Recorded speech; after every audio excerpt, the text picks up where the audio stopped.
नमस्कार दोस्तों, आशा करता हूं आप सब बहुत अच्छे होंगे। देखिए आज हम डिस्कस करेंगे 30 और 31 अगस्त का द हिंदू पीआईबी नोट्स। तो लीजिए गाइस स्टार्ट करते हैं। सबसे पहले बात करें, देखिए नेशनल मोनेटाइजेशन पाइपलाइन काफी चर्चा में है, पहले डिस्कस कर चुके हैं। तो इनविट जो ये मॉडल है ये भी काफी चर्चा में है। तो देखिए ये कलेक्टिव इन्वेस्टमेंट स्कीम है, म्यूचुअल फंड जो है उसकी तरह ही होता है। ठीक है, अब देखिए डायरेक्ट इन्वेस्टमेंट कर सकता है कोई भी इंडिविजुअल किसी इंफ्रास्ट्रक्चर प्रोजेक्ट में इस मॉडल के तहत, याद रखना। और देखिए ये जो मॉडल है ना, इसको रेगुलेट कौन करता है, सेबी रेगुलेशन 2014 के तहत इसको रेगुलेट किया जाता है। नेक्स्ट बात करें गाइस, तो देखिए national mission on edible oil palm, देखिए ये काफी चर्चा में है, पहले भी हम जो भी ऐसा डाटा आता है बिल्कुल अच्छे से डिस्कस कर चुके हैं। ठीक है, तो देखिए अगर इस मिशन के बारे में बात करें तो इसमें इन्वॉल्वमेंट है कितना इन्वेस्टमेंट का, 11,000 करोड़ से भी ज्यादा का। याद रखना, कई बार डाटा दे देते हैं कि 50,000 करोड़ है, ऐसा कुछ मतलब एब्जेक्ट स्टेटमेंट दे देते हैं।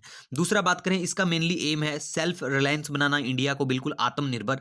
दूसरा देखिए ये क्या करेगा, ये डोमेस्टिक जो हमारा प्रोडक्शन है ना उसको बढ़ा देगा 3 गुना। कितना हो जाएगा फिर, 11 लाख मैट्रिक टन। ठीक है, कब तक का, 2025-26 तक। ठीक है गाइस, और देखिए अगर हम बात करें ना पाम ऑयल के बारे में, तो देखिए इसको यूज किया जाता है एज ए डिटर्जेंट जो है बनाने में, प्लास्टिक को कॉस्मेटिक में। ठीक है, मतलब प्लास्टिक को बनाने में भी किया जाता है इसका यूज, कॉस्मेटिक्स बनाने में, बायोफ्यूल्स में भी इसका यूज किया जाता है। और देखिए बहुत अच्छा डाटा है, और ये इकोनॉमिक्स टाइम्स जून में बिल्कुल same as it is article था कि मलेशिया ने सरपास कर दिया है इंडोनेशिया को और बन गया है India's top palm oil supplier. मतलब इंडिया को सबसे ज्यादा अब कौन, मलेशिया करेगा। ठीक है गाइज, मतलब करता है, डाटा था 7-8 महीने का, वो न्यूज में आया था जून में। ठीक है, तो याद रखना। नेक्स्ट बात करें गाइज, तो देखिए इंटरनेशनल एटॉमिक एनर्जी एजेंसी काफी चर्चा में है। तो देखिए इसके बारे में अगर हम बात करें गाइज, तो देखिए इसको सेटअप किया था as a worlds atom for peace organisation. ठीक है, 1957 में। और देखिए ये किसको रिपोर्ट देता है, ये दोनों को देता है, UN United nation security council को भी रिपोर्ट देता है, और जनरल असेंबली जो है उसको भी रिपोर्ट देता है। दूसरा देखिए हेडक्वार्टर वीना ऑस्ट्रेलिया में है, और इसका मेनली अगर काम की बात करें तो safe, secure and peaceful use of nuclear technology. उसके बाद में देखिए गाइज जो इंटरनेशनल एटॉमिक एनर्जी एजेंसी है ये, इसके कुछ प्रोग्राम भी हैं, जैसे एक्शन फॉर कैंसर थेरेपी है, ह्यूमन हेल्थ प्रोग्राम है, वाटर इनहेंसमेंट प्रोजेक्ट है, ये इसी के प्रोजेक्ट हैं, याद रख सकते हैं। ठीक है, उसके बाद बात करें गाइज दो, तो देखिए काफी चर्चा में है लीडिड पेट्रोल के बारे में।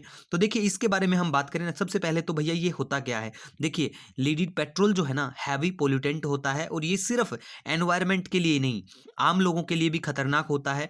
और देखिए लीडिड पेट्रोल जो है ना, इससे जो कंबशन जो होता है ना, उससे लेड जो होता है ना वो एयर में आता है, जो काफी खतरनाक होता है। इंडिया ने इस लीडिड पेट्रोल को बैन कर दिया था, कब, मार्च 2000 में ही कर दिया था, रिसेंटली बैन नहीं करा है। अगर मिलेगा एग्जाम में तो ऐसे ही मिलेगा कि रिसेंटली इंडिया ने बैन किया है, लेकिन भैया रिसेंटली इंडिया ने नहीं करा है। ठीक है, इंडिया 2000 में ही कर चुका है। उसके बाद में यूएनईपी की बात करें तो चर्चा में इसी वजह से है कि यूएनईपी ने कहा कि भैया इसको बिल्कुल एरेडिकेट हो चुका है ग्लोबल यूज करने से, मतलब अब देश मतलब वर्ल्ड में कोई यूज नहीं करता अब इसका। ठीक है, ये कहा था यूएनईपी ने। यूएनईपी के बारे में बात करें गाइस, तो देखिए इसकी बहुत सारी कन्वेंशन जो है उसका जो सेक्रेटरीट मतलब उनको हेड करता है UNEP, United Nation Environment Programme. इसके बारे में 31 मई का जो वीडियो है देख लेना, बहुत सारी कन्वेंशन भी मैंने वहां पे कवर करवाई है। ठीक है, अब यूएनईपी के बारे में बात करें, 1972 में ये बना था। इसकी कुछ रिपोर्ट है, इमिशन गैप रिपोर्ट हो गया, फ्रंटियर रिपोर्ट हो गया, अडॉप्शन गैप रिपोर्ट हो गया, ये रिलीज करता है। ठीक है गाइस, नेक्स्ट बात करें गाइस, तो देखिए वंदे भारत एक्सप्रेस भी न्यूज में थी। तो देखिए वंदे भारत एक्सप्रेस के बारे में रेलवे ने कहा कि भैया 102 ट्रेन वंदे भारत टाइप जैसी 102 जो है ना 2024 तक हम चला देंगे। ठीक है, अभी के लिए बात करें तो 2 ट्रेन है, एक दिल्ली से वाराणसी जाती है और एक दिल्ली से कटरा जाती है। ये बिल्कुल सेल्फ प्रोपेल्ड होती हैं, इंजन लेस होती हैं। ठीक है, और देखिए शुरुआत में जब इनको लॉन्च किया था 15 फरवरी 2019 को, वनडे एग्जाम में पूछ लेते हैं। ठीक है, तो जब शुरुआत में इनको लॉन्च किया, इनका नाम ट्रेन 18 था। ठीक है, और अब वंदे भारत हो चुका है, याद रखना। ठीक है गाइज, इंडिया की first semi high speed train है ये। नेक्स्ट बात करें तो देखिए दार्जिलिंग हिल रेलवे, ये न्यूज में इसी वजह से है क्योंकि इसको मोनेटाइज करने की बात कही। इसका मतलब क्या है कि भैया प्राइवेट सेक्टर को लेके आएंगे, और वहां के लोग कंसर्न जता रहे हैं, प्रोटेस्ट कर रहे हैं। क्यों, क्योंकि अगर इसको लेके आते हैं, मोनेटाइज कर देते हैं, प्राइवेट प्राइवेटाइज कर देते हैं तो इसका क्या मतलब होगा? वहाँ के लोगों के द्वारा कहा जा रहा है कि भैया हमारा जो यहाँ पे जो हेरिटेज है, ठीक है? उसको खतरा रहेगा, ठीक है? क्योंकि प्राइवेट सेक्टर ध्यान नहीं रखेगा, ये उनका कहना है, ठीक है? तो दार्जिलिंग हिल रेलवे के बारे में थोड़ा-सा पता होगी, इसे बनाया गया था ब्रिटिश टाइम में, ठीक है गाइज़? दार्जिलिंग टॉय ट्रेन जो है यूनेस्को वर्ल्ड हेरिटेज का इसको बिल्कुल दर्जा है, 1999 में मिल गया था।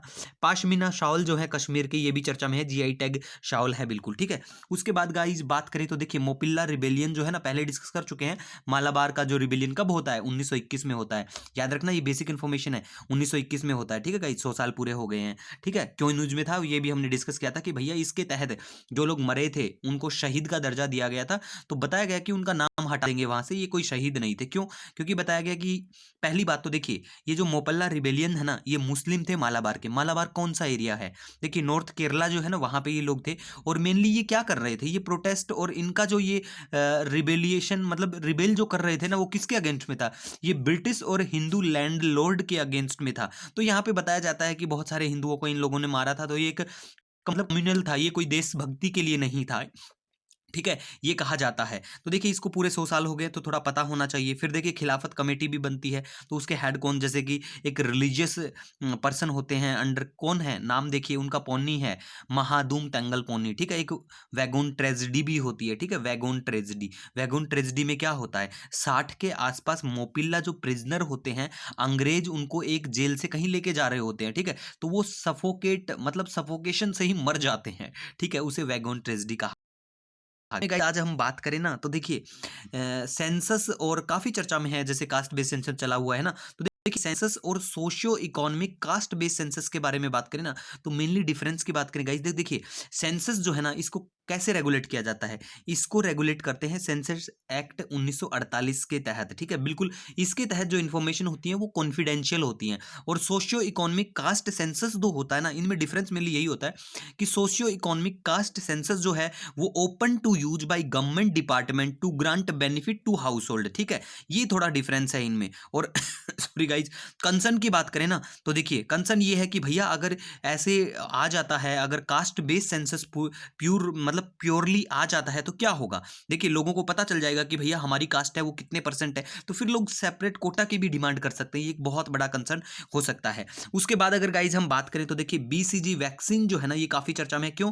क्योंकि भैया इसको भी 100 साल हो चुके हैं, ठीक है? बीसीजी का मतलब कौन सा वैक्सीन? देखिए बैसिलस कॉलमेट ग्योरिन, पहले डिस्कस कर चुके हैं, टीबी के लिए होती है ये वैक्सीन। 100 साल पूरे हो गए हैं, 1921 में इसको इंट्रोड्यूस करा था, ठीक है? याद रख सकते हैं। दूसरा देखिए गाइस, बात करें इसके बारे में हम, तो देखिए इंडिया की अगर हम स्पेशली बात करें टीबी के लिए, तो ये ओनली लाइसेंस वैक्सीन है, ये भी याद रखना।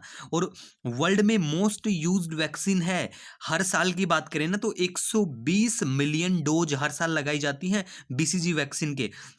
और देखिए दूसरा टीबी का बहुत जरूरी डाटा है गाइज, यहाँ पे नोट कर सकते हैं। मेरे पास डिजिटल पेन नहीं है, लेकिन इन्फॉर्मेशन बहुत खतरनाक अच्छी वाली है। तो देखिए अगर टीबी के बारे में बात करें ना, तो डब्ल्यूएचओ की ग्लोबल टीबी रिपोर्ट है, नोट करना, ठीक है? डब्ल्यूएचओ की ग्लोबल टीबी रिपोर्ट, वैसे पहले की हमारी वीडियो है वहां डिस्कस हो चुका होगा ये, ठीक है? टीबी रिपोर्ट है, उस टीबी रिपोर्ट में ये कहा गया भैया 10 मिलियन पीपल में डेवलप है टीबी, 2019 का डाटा है। और उस 10 मिलियन में पता है 27% जो केस है ना वो इंडिया के हैं, बहुत बड़ा कंसर्न है। और इंडिया का एक टारगेट भी है कि भैया हम लोग है ना टीबी को एलिमिनेट कर देंगे as a public health programme by कब तक? 2025 तक, ये इंडिया का टारगेट है, ठीक है गाइज? उसके बाद में देखिए अगर आपका कोई भी सजेशन होता है, कोई सुझाव होता है, नो डाउट आप मुझे कमेंट या मेल कर सकते हैं। मिलेंगे एक नए वीडियो के साथ, तब तक के लिए हैव ए ऑसम डे।